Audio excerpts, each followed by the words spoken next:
بسم اللہ الرحمن الرحیم عما یتساءلون عن النبأ العظیم الذی ہم فیہ مختلفون۔ یہ لوگ کس بارے میں ایک دوسرے سے سوال کرتے ہیں؟ یہ بڑی خبر کے بارے میں پوچھتے ہیں جس میں یہ اختلاف کرنے والے ہیں۔ سورۃ النبا سے 30ویں اور آخری پارے کا آغاز ہوتا ہے۔ نبا کا معنی ہے خبر،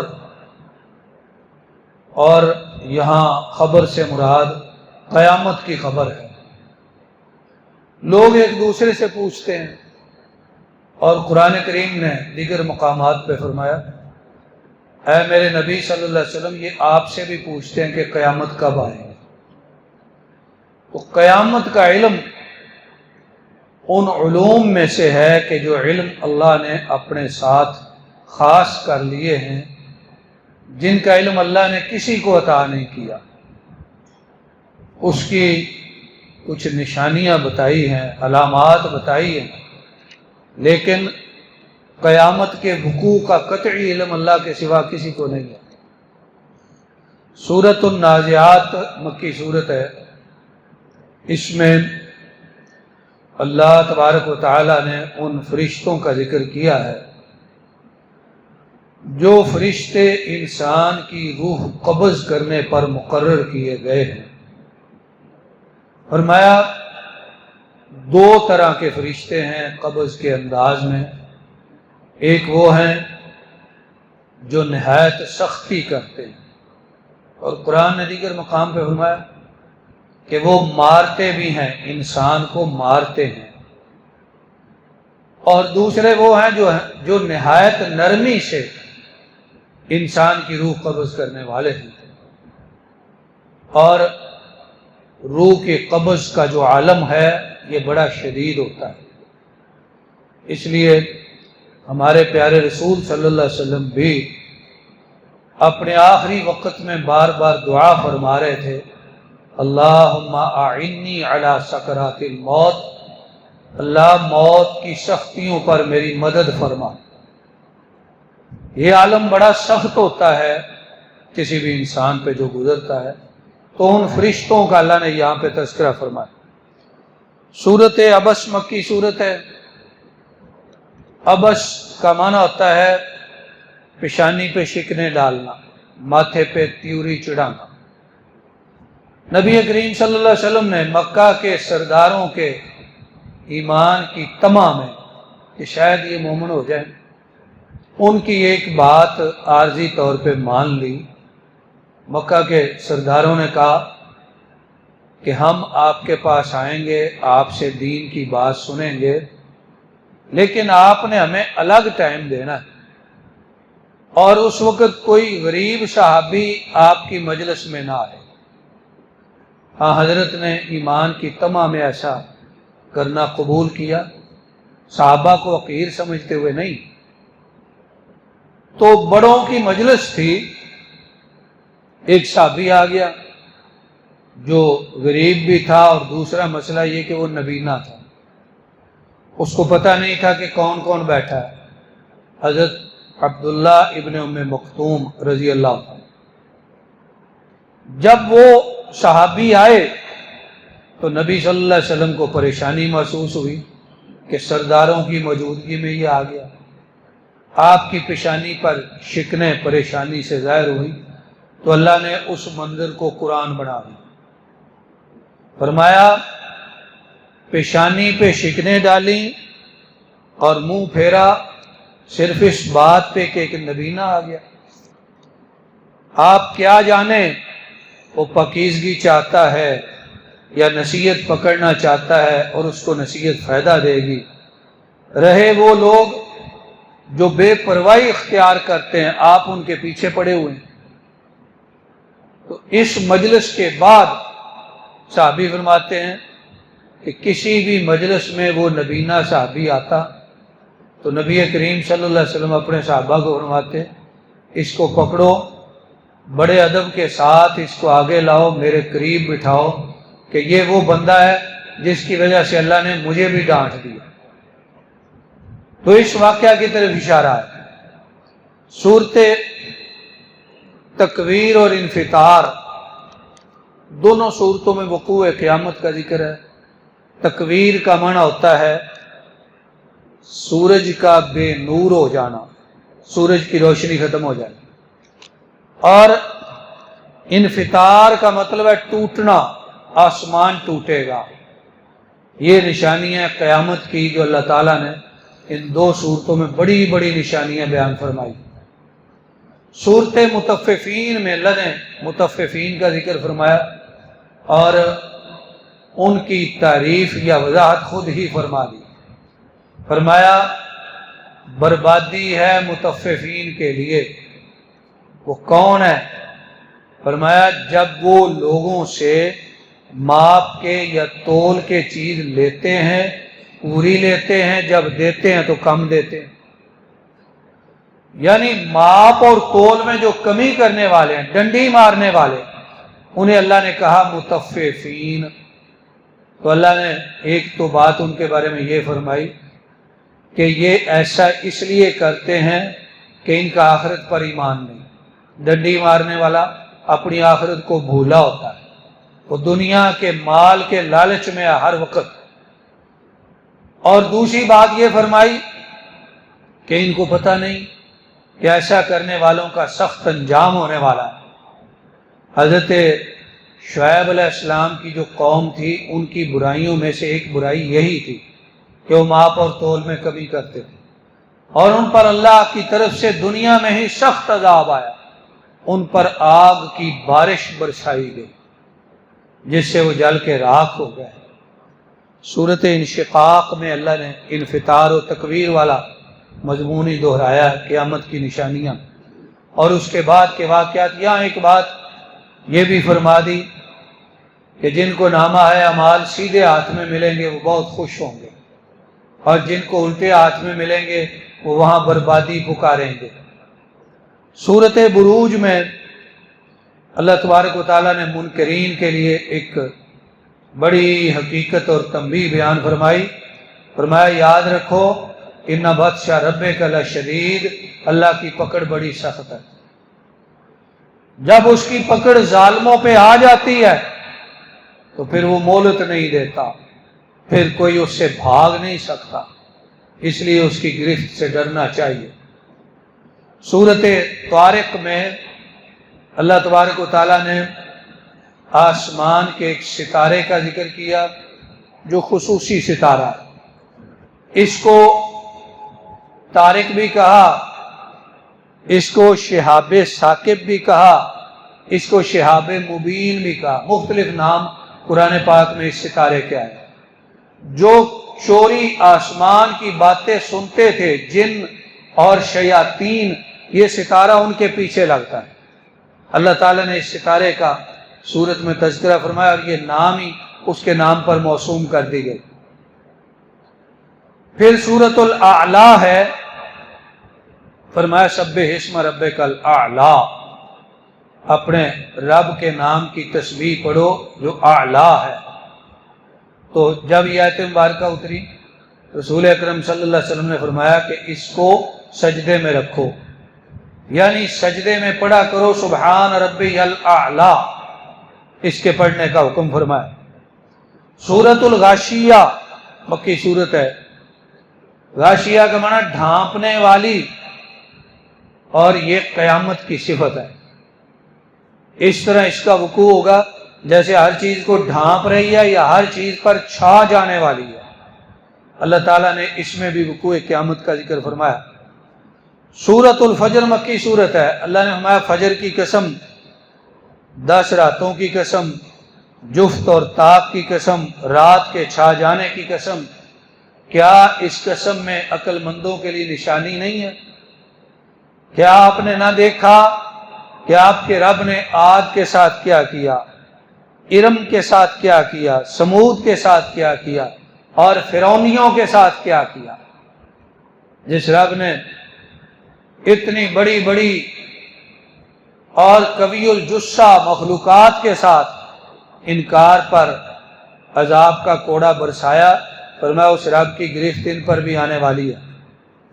سورۃ بلد میں اللہ تعالیٰ نے شہر کا ذکر فرمایا، بلد کہتے ہیں شہر کو، اللہ نے فرمایا لا اقسم بہذا البلد، میں اس شہر کی قسم کھاتا ہوں، مکہ شہر کی، اس لیے کہ میرے محبوب آپ اس شہر میں رہتے ہیں، اور میں والد اور اولاد کی قسم کھاتا ہوں کہ ہم نے انسان کو بہت اچھا بنایا۔ یہ مضمون آگے بھی آتا ہے، فرمایا کیا ہم نے اس کی 2 آنکھیں نہ بنائی، زبان نہ بنائی، اس کے 2 ہونٹ نہ بنائے، اور ان نعمتوں کے ساتھ ساتھ کیا ہم نے اسے دونوں رستے نہیں دکھائے، ہدایت کا رستہ اور گمراہی کا رستہ۔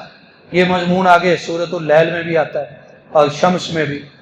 سورۃ شمس میں قسمیں کھائیں، فرمایا سورج اور اس کی روشنی کی قسم، چاند کی قسم جو سورج کے پیچھے آتا ہے، دن کی قسم جو چاند پر غالب آ جاتا ہے، رات کی قسم جو دن پہ غالب آ جاتی ہے، اور آسمان کی قسم اور اس کے بنانے کی قسم، زمین کی قسم اور اس کے بچھانے کی قسم، ہر جان کی قسم اور اس کو بہتر بنانے کی قسم۔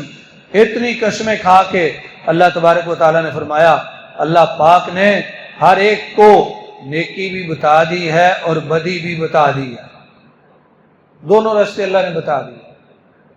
فرمایا کامیاب ہوا وہ شخص جس نے اپنے دل کا تزکیہ کر لیا، نفس کو پاک کر لیا۔ یہ رمضان شریف کا مہینہ تزکیہ نفس کا سب سے اعلیٰ دور ہے کہ اس میں دل اور روحیں پاک ہو جاتی ہیں گناہوں سے۔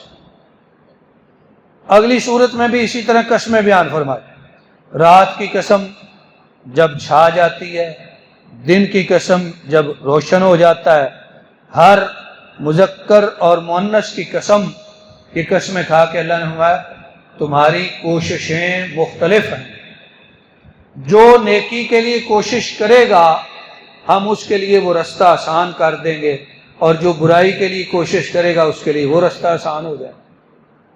رستے اللہ نے دونوں ہی بتا دیے، دونوں ہی سمجھا دیے۔ تو یہ تینوں صورتیں مسلسل اس مضمون کی وضاحت کر رہی ہیں۔ اس مضمون کو ہم تقدیر کا مضمون بھی کہہ سکتے ہیں۔ اور تقدیر کا معاملہ کیا ہے؟ تقدیر کا معاملہ یہ ہے کہ اصل اختیار ہر چیز کا اللہ کے پاس ہے، لیکن اللہ نے بندوں کو بھی کچھ اختیار دیا ہے جس اختیار کی روشنی میں وہ اپنے معاملات انجام دیتے ہیں۔ لہذا اہل اسلام کا تقدیر کے بارے میں نقطہ نظر قدریہ اور جبریہ کے درمیان ہے۔ قدریہ ایک گروہ تھا تقدیر کے منکر، وہ کہتے تھے تقدیر ہے ہی نہیں، جو کچھ کرتا ہے انسان اپنی مرضی سے کرتا ہے۔ اور جبریہ کا گروہ یہ کہتا تھا کہ انسان سب کچھ تقدیر کے سامنے محض مجبور ہو کے کرتا ہے، انسان کی اپنی کوئی مرضی نہیں۔ اسلام کا نقطہ نظر دونوں کے درمیان ہے کہ اللہ نے اپنا اختیار غالب رکھا ہے اور انسان کو بھی کچھ اختیار دیا ہوا ہے۔ سورۃ الضحیٰ مکی سورت ہے، اللہ نے فرمایا ضحیٰ کی قسم، چڑھتے سورج کی قسم، رات کے چھا جانے کی قسم، نہ آپ کے رب نے آپ کو چھوڑا ہے اور نہ رب آپ پہ ناراض ہوا ہے۔ روایات میں آتا ہے کہ نبی کریم صلی اللہ علیہ وسلم پر وحی کے نزول میں کچھ تاخیر ہوئی، تو جب تاخیر ہوتی تھی تو آپ پریشان ہو جاتے تھے، اس لیے کہ آپ نزول وحی کا بڑا شوق رکھتے تھے۔ ایک کافر عورت شرارت سے کہنے لگی کہ محمد کا رب اس پہ ناراض ہو گیا ہے اور اس نے اس کو چھوڑ دیا، تو اللہ تعالیٰ نے یہ صورت نازل فرمائی، فرمایا نہیں، نہ رب نے آپ کو چھوڑا ہے نہ آپ پہ وہ ناراض ہوا ہے۔ فرمایا رب نے تو اس وقت نہ چھوڑا جب آپ کو یتیم پیدا کر کے دنیا میں مرتبہ عطا کیا۔ اگلی صورت میں فرمایا اسی کے ساتھ بعض مفسرین کہتے ہیں دونوں کا مضمون ملتا جلتا ہے۔ اللہ نے پھر سوال کر کے بات سمجھائی، اے نبی صلی اللہ علیہ وسلم، کیا ہم نے آپ کا سینہ نہیں کھول دیا؟ کیا ہم نے آپ کا بوجھ ہلکا نہیں کیا جو قریب تھا کہ آپ کی کمر کو توڑ دے؟ اور کیا ہم نے آپ کا ذکر بلند نہیں کیا؟ حدیث شریف میں آتا ہے، اس کا مطلب یہ ہے، اللہ فرماتے ہیں اے میرے محبوب صلی اللہ علیہ وسلم، آپ کا ذکر ہم نے بلند کیا اس طرح کہ جہاں میرا ذکر ہوگا وہاں آپ کا ذکر ہوگا، ذکر بلند کر دیا۔ پھر آگے فرمایا فَإِنَّ مَعَ الْعُسْرِ يُسْرًا، آپ پریشان نہ ہو تنگیوں پر، اس لیے کہ تنگی کے بعد آسانی آیا کرتی ہے۔ سورۃ التین مکی صورت ہے، اللہ نے قسم کھائی تین کی، تین کہتے انجیر کو، انجیر کی قسم، زیتون کی قسم، طور سینا پہاڑ کی قسم، امن والے شہر مکہ کی قسم، یہ ساری قسمیں کھا کے اللہ تبارک و تعالیٰ نے فرمایا ہم نے انسان کو بہت پیارا بنایا ہے، فرمایا بنایا اس کو سب سے خوبصورت، ثم رددناہ اسفل سافلین، پھر ہم نے اس کو بہت گھٹیا بھی کر دیا۔ تو ارشاد گرامی کا مطلب یہ ہے ہم نے اس کو بنایا سب سے اچھا۔ اگر یہ اپنے مقصد تخلیق یعنی اللہ کی عبادت کو یاد رکھے اور اس کے مطابق زندگی گزارے پھر یہ سب سے اچھا ہے، اگر اس مقصد سے ہٹ جائے پھر یہ سب سے برا ہے۔ اس لیے ایک مقام پہ فرمایا جو اللہ کے سوا اوروں کو پکارتے ہیں وہ جانوروں کی طرح ہے یا ان سے بھی بدتر ہے۔ سورۃ علق میں اللہ تبارک و تعالیٰ نے اقرأ، پڑھیے اپنے رب کے نام کے ساتھ جس نے پیدا کیا۔ یہ اس دین میں سب سے پہلے وحی ہے، پہلی وحی ہے جو نازل فرمائی گئی، فرمایا اپنے رب کے نام سے پڑھیے، اور اس وحی میں 2 دفعہ ہے اقرأ۔ اس سے آپ اندازہ فرمائیں کہ اس دین میں پڑھنے کی اہمیت کتنی ہے۔ جس دین میں اترنے والی پہلی وحی کا پہلا لفظ یہ ہے کہ پڑھو، یہ دین پڑھنے پڑھانے کا دین ہے، یہ دین علم کا دین ہے، یہ دین جہالت کو دور کرنے والا دین ہے، اس لیے فرمایا پڑھو۔ اس میں پڑھنے کی اہمیت بیان فرمائی۔ سورۃ القدر مکی صورت ہے، فرمایا ہم نے اس قرآن کو لیلۃ القدر میں نازل فرمایا، اور لیلۃ القدر کیا ہے آپ کیا جانیں، یہ تو 1000 مہینوں سے بہتر ہے۔ امام شوکانی رحمہ اللہ نے تفسیر فتح القدیر میں روایت نقل کی ہے، فرمایا رسول اکرم صلی اللہ علیہ وسلم عرض کی پروردگار پہلی امتوں کے لوگوں کو 1000 سال عمر مل جاتی تھی اور وہ لمبی عمر میں لمبی عبادت کرتے اور اللہ آپ کو راضی کرتے، میری امت کے لیے کیا ہے؟ اللہ تبارک و تعالیٰ نے فرمایا میرے محبوب ہم آپ کی امت کو ایک رات ایسی عطا کرنے والے ہیں جس ایک رات کی عبادت کا ثواب 1000 مہینوں سے زیادہ، اور یہ 1000 مہینے کتنے بنتے ہیں؟ تقریباً 83.5 سال، اور یہ زندگی میں ایک دفعہ نہیں آتی بلکہ ہر سال میں ایک دفعہ آتی ہے۔ اس لیے فرمایا اس رات کی عبادت بہت بہتر ہے، اور اس کو تلاش کرنا ہے رمضان المبارک کی آخری 5 طاق راتوں میں، جن میں سے 4 گزر گئی، ایک باقی ہے کل کی رات۔ اگر گزر گئی ہے اللہ تعالی ہمیں اس کا اجر و ثواب عطا فرمائے، اور اگر آنے والی رات ہے تو اللہ ہمیں اس میں عبادت کی توفیق عطا فرمائے۔ سورۃ البینہ میں، بینہ کا معنی ہے واضح دلیل، فرمایا کافر اور مشرک اپنے دین کو چھوڑتے نہیں، کہتے ہیں جب تک ہمارے پاس واضح دلیل نہ آ جائے۔ تو انہیں فرما دیجئے کہ جو میرا رسول صلی اللہ علیہ وسلم تمہیں پاکیزہ صحیفے پڑھ کے سناتا ہے اس سے بہتر واضح دلیل کیا ہو سکتی ہے؟ لہذا اللہ نے اس صورت مبارکہ کے آخر میں فرمایا کہ نیکوں کا انجام نہایت اچھا ہوگا اور بروں کا انجام نہایت برا ہوگا۔ سورہ زلزال میں اللہ نے زلزلے کا ذکر کیا، یہاں زلزلے سے مراد زمین کا ہلنا ہے، جب قیامت آئے گی زمین ہلے گی اور اس کے سارے خزانے باہر آ جائیں گے۔ پھر انسان دیکھ کے کہے گا اس کو کیا ہو گیا، اس میں اتنے خزانے کہاں سے آ گئے؟ تو زمین کہے گی کہ یہ رب کا حکم ہے۔ بعض مفسرین نے اس کا معنی یہ بیان کیا کہ زمین ہلے گی اور اس کے اندر جتنے انسان دفن ہیں وہ سارے باہر آ جائیں گے۔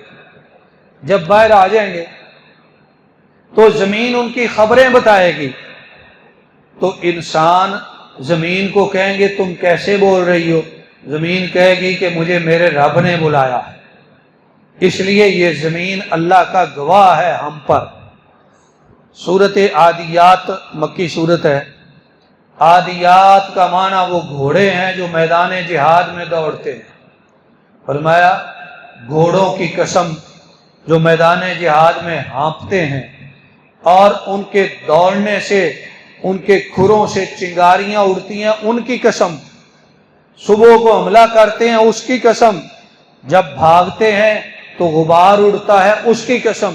اتنی قسمیں کھا کے اللہ کریم فرماتے ہیں انسان بڑا عجب پیدا کیا گیا ہے کہ اس کے دل میں مال کی محبت بڑی شدید ہے۔ حدیث میں آتا ہے